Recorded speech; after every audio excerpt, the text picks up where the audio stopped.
Masalaw din ang balik na.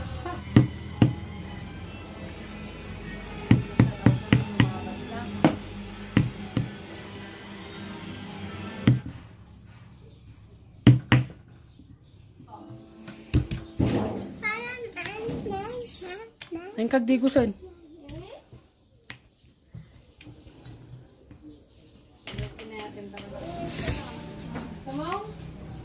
Ay, dito na. Init na doon.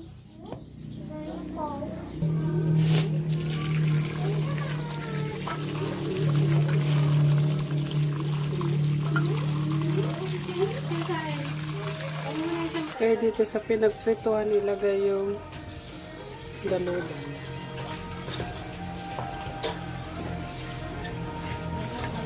Dalodal. Ito yung anak ng gati. Ilocano style, lagay yung mga rekado dito. Halo-haloin. Maglagay ng isang basong tubig.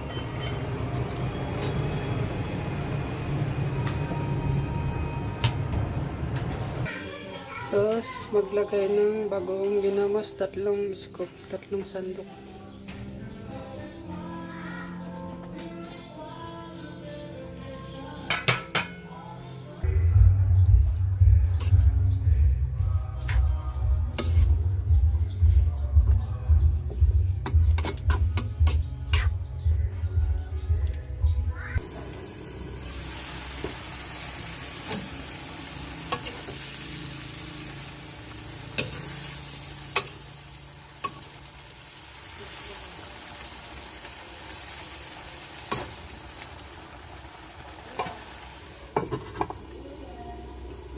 Okay, pag malambot na yung gulay, pwede nang lagyan ng sinigang, sampalok, pampaasim, pwede rin suka.